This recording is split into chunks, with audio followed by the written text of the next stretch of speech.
Welcome to part 5 of our live training session here with our K24 swapped Civic Si. This training module, we're going to explore full throttle tuning on our low cam or non-VTEC operation. This is going to be taking a look at things like fuel and spark timing tuning, as well as dialing in our knock control so that we have a fail-safe in place. If anything goes wrong, it'll be able to detune the engine on the fly and make sure we can't damage anything. We have a lot to cover here. Let's jump in so we can check this out. Welcome back to our live training session here with our K24 swapped Civic Si.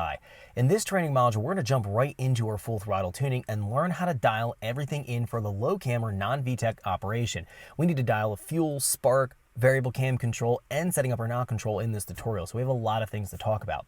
The very first thing I want to do is jump into our spark timing table and make some further modifications and tweaks to the values in the table so that we have a safe starting point to first dial in our airflow and fuel model, making sure that's 100% for full throttle, then jumping in, looking at doing the knock control setup and dialing in spark timing, and then we can experiment with moving our variable cam control around and then seeing what type of variable cam blend table we're going to come up with to give us the broadest torque curve possible on our low cam of operation. So let's jump in here and take a look at setting up a few things. First thing I want to do is jump into the spark timing. So the spark timing table in the last tutorial, we've dialed in everything in part throttle from, let's say, 60 to 0 kPa here. From 1500 and above, we found that these values gave us maximum brake torque in part throttle. And what we haven't dialed in yet is going to be essentially the last 3 rows of 80, 90, and 100 kPa. That's our full throttle, high load situation for a naturally aspirated engine. I have the values here parked at 20 degrees. I'm going to back them down to 15 degrees.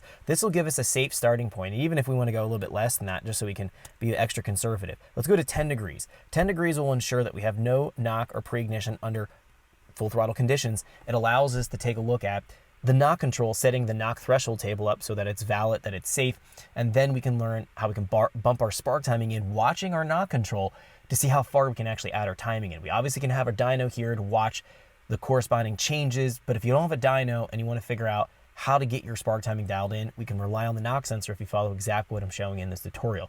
So we've made our changes here. We have real conservative spark timing. 10 to 15 degrees will be reasonable. Because this is a 12.5 to 1 compression engine, I'm going to go a little bit more conservative. If you're a stock K-series engine, let's say, and you're running on your link, you could probably start off even with something like 15 to 20 degrees as a starting point at full throttle. I'm going to be extra conservative, being at 10 degrees here. So this will be safe. Let me do a store to the ECU. Now, and the next thing we're going to do is jump in here to our knock. Now, under our knock control, we've set up all of our conditions, so it's going to look at the knock sensor signal. And what we're going to do with the low spark timing for our very first pull is dial in this knock threshold table. We're not interested in looking at any knock information if we're going to be, in this case, a below 30% throttle. 30% throttle and higher, we're going to look at what the knock sensor is outputting, and we're going to go and potentially use that for knock control. So the threshold table is going to be essentially the ceiling that we have to exceed with the knock signal coming from the knock sensor. And if we exceed that on a particular cylinder, it can attack just that cylinder because we've set this on a per cylinder knock correction, because we have our cylinder set up here. We have our gain table 1 through 4 set to each individual cylinder. So trim tables set to each cylinder. This is a direct fire sequential style ignition factory, so we can just take advantage of this and do a per cylinder knock control. So if we have a knock event on a cylinder, we'll detune just that cylinder. Any actual changes, ignition retard it's trying to make, it'll go ahead and plot that in our ignition table 1, 2, 3, or 4 associated each cylinder. It'll actually show us how much it's changing and what it's changed by, trying to reduce and retard the timing to keep things safe, keep cylinder pressure in check so we don't have any knock, trying to get rid of that.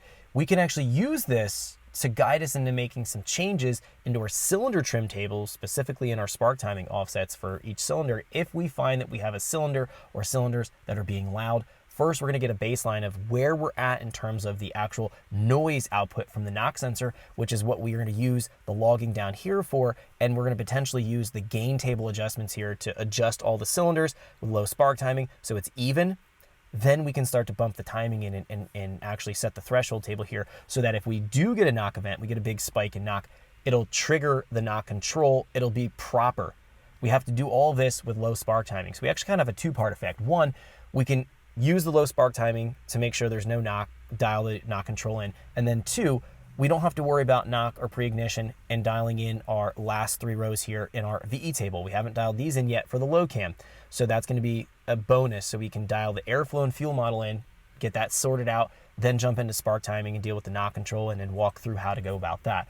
The other aspect here is variable cam control in a K-Series engine. So if we jump in here to the VVT tab, we've populated values in here that are excellent part throttle variable cam targets. 30 degrees gives the best compromise between economy and drivability with a K-Series. And whether you're stock cams or aftermarket cams, this is typically what I target in part throttle conditions. So the last 3 rows right here, 0, -10, -20. This is an MGP. This is going to be essentially full throttle atmospheric pressure reference for pretty much any engine. And we want to go ahead and actually detune the variable cam control here and bring it down to 0 degrees. We're going to actually walk the cam timing up. So we're going to go from 0 to 10 to 20 to 30 to 40 and figure out on the dyno here what makes the best power. Now, if you don't have a chassis dyno, there is a virtual dyno option available. That's a separate software. Thanks for checking out our teaser clip. If you want to see the rest of this video and more than 500 hours of current EFI training we have to offer, make sure you click right here. If you want to go and check out more teaser clips from this training course, click here. And you don't want to miss any of the videos we're going to be releasing on this channel, so make sure you subscribe and click here. Thanks for watching, and I'll see you guys later.